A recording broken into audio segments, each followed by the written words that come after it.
My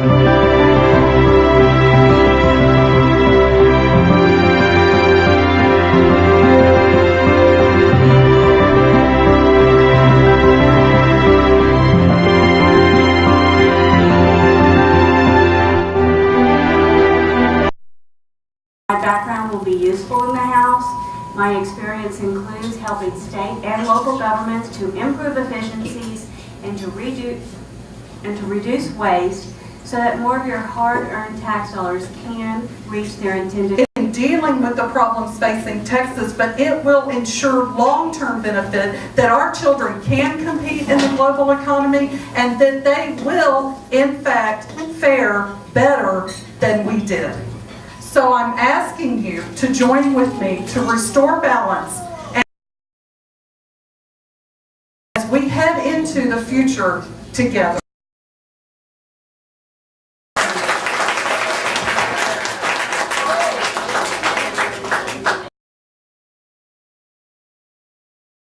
Affiliated with the source of the money. This is a truth in taxation issue, and I do talk Fare better than we about it on my website. There are leadership to the Texas House and many dedicated funds in the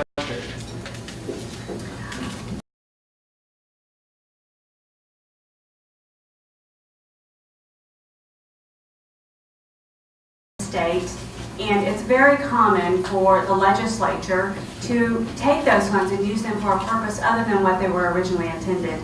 The most obvious example that affects us all in this room is the diversions from the highway fund. Most people assume that their gas taxes go fully towards funding highways, maintenance, and construction. It's a logical assumption. There's a direct relationship between the number of gallons you buy and the number of roads we need to maintain. The vast majority of diverted each session for other purposes. According to the San Antonio paper, last session, $1.57 billion was diverted from the highway fund for other purposes. Many of those are very important. Texans do not realize how much money is causes and do need to be funded, but I think it is disingenuous to take that money from the highway fund. In fact, I think it's dishonest. Some other examples are lottery fund money that's not going to education, it's going into the general fund instead. Sales tax revenue from sports and recreation equipment that was supposed to go to state parks. In general, overall, I think it is deceptive to take funds from their intended purpose and to use them for something else. It should be given back to the taxpayer if you don't actually need it for what the taxpayers voted it for. Thank you. Valinda, would you like to? you know, this has been a problem. This truth in spending issue has been one that we've dealt with in Texas for a long time. But I think it's really important to recognize that under the current Republican leadership, this diversion of funds has escalated at unprecedented rates. I voted this last session along with many of the members of the House and in response to a major outcry from the people of Texas to make sure that the funds, that the tax on camping and recreational equipment went to our parks and our wildlife as it was intended to do. And we voted for that and we made it happen, and that is one issue that we have resolved. I think it's also important to know that 25%, fully 1/4 of these funds that we are diverting from the transportation fund is going into public education. So we have to be thinking about under a leadership that has been dramatically reducing the state's share of the funding for public ed, then if we're going to take another 25% away, where are we going to make up the difference? And how will we ever be sure that we can fully fund public schools in Texas and provide meaningful property tax relief to Texas homeowners? It's a big problem. We need truth in budgeting. We need to be able to let Texans know what it really costs to run this state and to provide them the services that they expect and that they need. Thank you, Representative Bolton. Well, again, the current leadership has dug us into an infrastructure hole by not being willing to index the gas tax for such a long period of time that now it would be almost impossible for us to get it up to a level where it would pay for, in today's dollars, what we needed to pay for. So we have dug ourselves into this infrastructure hole through the current leadership, at the same time that they are saying that they don't want to give local governments the tools they need to address the problem. We're pushing the building and maintenance of highways farther and farther down on local governments, cities and counties, and at the same time not giving them the tools they need. So, I mean, nobody knows more than I do what gas is costing, and I'm very much aware of, you know, what we're facing at the pump. I drive this week. District 47 actually geographically is the biggest district in Travis County, and I drive all over it all the time, so I'm burning up the gasoline, so I know what it's costing, and I'm very much aware of that. But if we're going to say that local governments and organizations like CTRMA and CAMPO are going to be responsible for finding ways to build and maintain our roads, then we have to give local governments the tools they need to do that. And one option, one and only one option, is a local option election that would give the people in any given area, those of you in this room, the ability to decide amongst yourselves what you want to do moving forward about the transportation that we need. So do you favor a gas tax? Is that what I favor a local option election on the gas tax. But that's because people should get to decide. All right, Ms. Keel? I'm not sure that funding transportation is a high priority for the Democratic Party. As I have said before, the first thing we have to do is stop the diversions from the Texas Highway Fund. There was an article in the Austin American-Statesman about a month ago. Governor Perry, Lieutenant Governor Dewhurst, and Speaker Tom Craddock all came together and said they would stop these diversions. I think there is going to be a united effort to do that next session. I plan on being part of that effort. Regarding gas taxes, I do not support raising the gas taxes. Certainly not at this point in time, when prices are as high as they are, and as long as they have been diverting those funds for other purposes.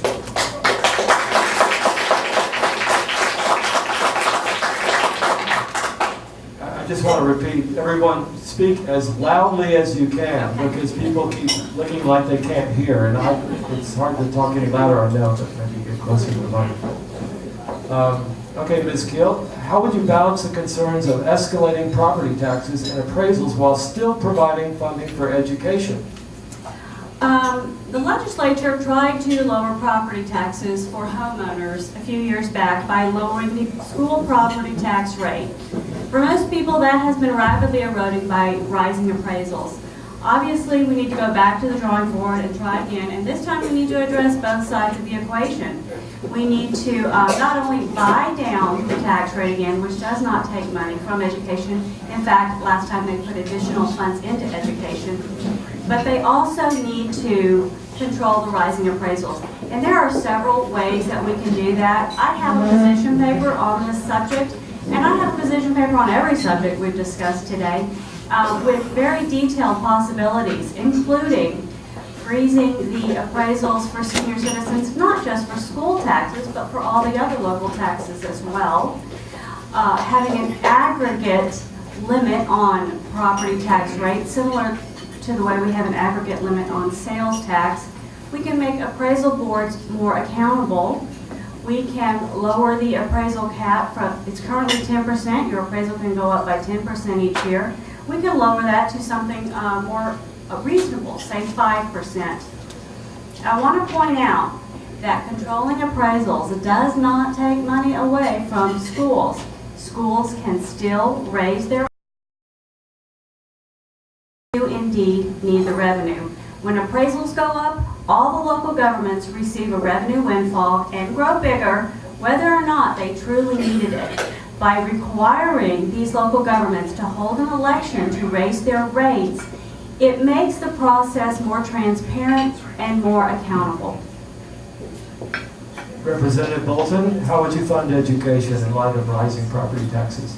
Well, I think that absolutely the first thing we need to do is the homestead exemption for homeowners in Texas. And that way we are being sure that homeowners are realizing the benefit of property tax reduction. Right now, under the current plan, we have a situation where the biggest beneficiaries of the property tax buy down are actually large businesses. Not all large businesses, just the ones that have a lot of property. So not all types of businesses are actually benefiting. So by lowering the homestead exemption, or raising the homestead exemption, we reduce the burden on the homeowner. And then we also need to address issues around appraisal creep. But the way to do that isn't to hamstring our local governments. I mean, every expert economist in this field has talked about how appraisal and revenue caps are very dangerous for local governments. They make it hard, if not impossible. We just saw this all along the Texas coast. It makes it very hard for them to keep their bond rating up. It puts their ability to borrow money and hold bond elections at risk, and when they do, it causes that possible for local governments to respond to emergent money to be more expensive to you, the taxpayer, because their bond rating has diminished. So that ultimately ends up costing us more money. So what we need to do, I believe, is to index appraisals so that we get a reduction, we get an increase in our homestead exemption, we index appraisals so that if your property taxes, your appraisal rate goes up by 10%, then you get an additional 10% from on your homestead exemption. And that way we can keep appraisals in line, but we don't hamstring school districts, cities, counties, library districts, healthcare districts from doing all of the things that we need for them to do. The other thing we can do is actually put the money that is being generated by the margins tax into businesses. Right now, every penny that is generated by the margins tax being paid by the business owners of Texas is going into a fund to further buy down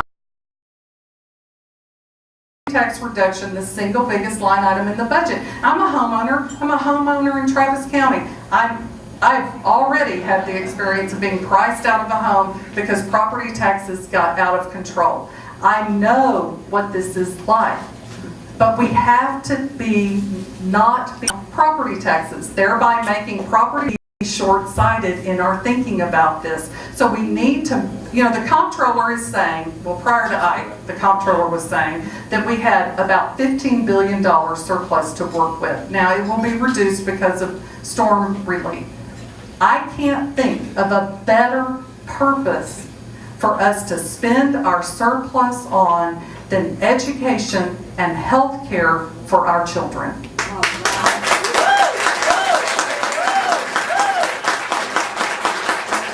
Anything you want to respond to? Yes, I do have to respond to Ms. Bolton's comment that controlling rising appraisals will hamstring local governments. Local governments will all still be able to raise their tax rates when they need more revenue. They just won't get this windfall every year that they didn't ask for, and they're not accountable. They're going to have to do it in a method that is transparent and accountable to the voters on an individual basis. But that is Ray Perryman, who is the leading Texas expert on this issue, is an economist at Baylor University. And he has done research and written papers and made it clear the damaging effect that revenue and appraisal caps have on local governments in terms of making them able to respond in crisis, making them able to respond with increased demands for services that the state and the federal governments keep pushing down on them. appraisal and revenue caps do not help local governments. And every one of those elections cost you hundreds of thousands of dollars every single time. Okay, let's move on. And 8 minutes for questions from the floor. yes. That leaves us with a little bit of time to take some questions from the floor. So,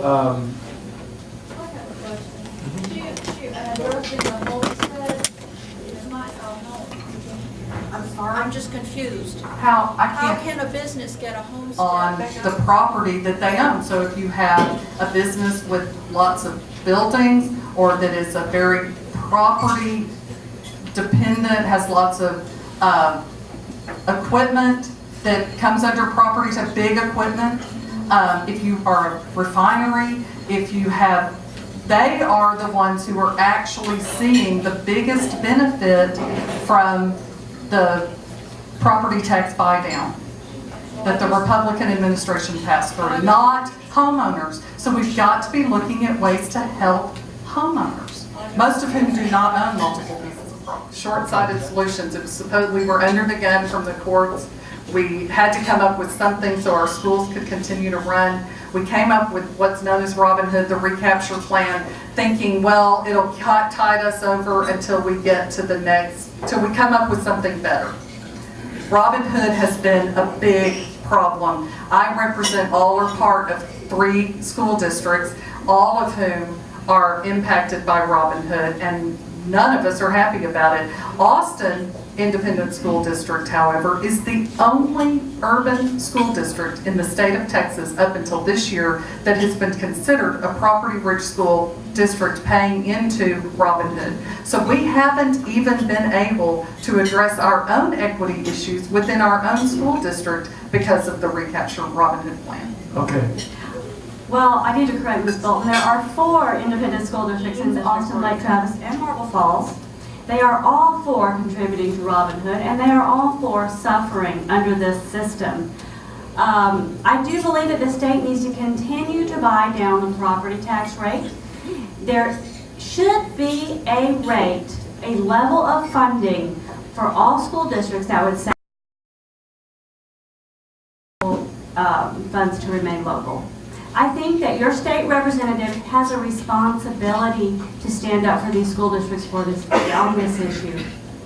Okay, I'm guessing we probably have time for one more question if both candidates keep their answers fairly short. Yeah, someone from the back. Semi-back. Local elections in Valinda Bolton said that are very, very expensive, but yet she's suggesting a local election to increase. How do you square that? Well, it wouldn't have to be necessarily a frequent and recurring election. I mean, there are other answers than appraisal and revenue caps to hold appraisal creep in check and to provide meaningful property tax relief to homeowners. I'm not sure that the people of Texas want the legislature or any one body deciding for them what to do about the gas tax, and that we should have the option of saying what we want to do moving forward. Just to keep it fair, is there a question from a Can I Valinda respond to Bolton that? supporter Can I respond to that that? they would like to address Previous to question? Ms. Right Keel? here. Right here. Given the place in the House with Craddock last year, that frankly I think was embarrassing to the state, would you support Craddock as House Speaker? The question is, would you support Craddock as House Speaker? I'm going to go back to the other question first. I want regarding local governments raising their property rates and how expensive elections are. Local governments are limited to, I believe it's 2, it might be 3 uniform election dates. So those elections would be occurring anyway. Now, your question about Tom Craddock, I don't know him. I don't know any of the candidates that are running for speaker. I have not declared for any, and I will make that decision after the election. Well, I have 2 things. First of all, I think it's pretty clear that my opponent does know Tom Craddock. Her husband has a business. Yes. His single biggest client is in fact Tom secret information that is No, it's available not. to you, Doesn't any mean of I you. know. So I think it's pretty clear that given her personal financial interest and her family's ties, that she does in fact know Tom Craddock. But let me just say, you know, unlike Excuse me, you do not have the floor. unlike She just lied about it. You don't have the floor. unlike the governor and the lieutenant governor, who are elected by the voters of Texas statewide, the speaker is chosen by the members of the House from amongst its members to serve in leadership positions. It should absolutely be the role and the duty and the responsibility and the right of those members to seat or unseat a speaker. It should never be done lightly. It should never be done without due deliberation, but it is the right of the members, and that is the right that Speaker Craddock trod all over at the end of last session. I didn't support him when I ran the first time. We used to be the hallmark in the Texas legislature, in the Texas House. We were the hallmark of bipartisan working together. And since he became Speaker, all of that has ended. We need different kinds of leadership. We need different kinds of leadership. Very quick, 'cause this is- Okay. we are on I the think side. it is imperative for your state representative of Texas. The governor has publicly endorsed me. The speaker, the Lieutenant Governor Dewhurst has had 2 pet projects. Last session, it was Jessica's Law, which increased penalties for child sexual predators, which my opponent opposed. This session, it's going to be voter integrity issues, which she also imposes, and she's on record and continues to make vicious personal attacks against the man who is very likely to be Speaker. It doesn't matter if you support him or not, but to burn your bridges with the leadership of Texas is not a very smart plan if you want to be an effective representative for your constituents. In fact, I would say it's irresponsible. Okay, I'm gonna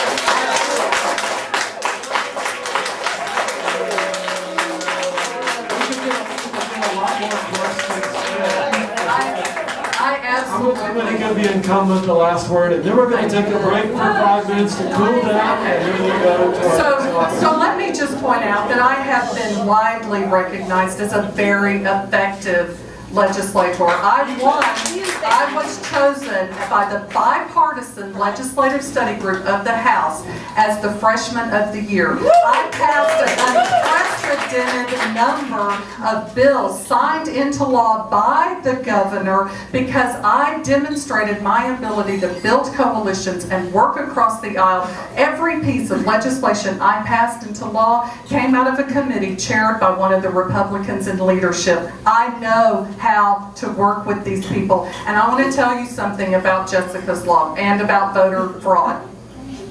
The attorney, first on voter fraud, the Attorney General, the Republican Attorney General of Texas, just this year spent $2 million of your money investigating voter fraud in Texas and could not prosecute. An ounce of prevention. And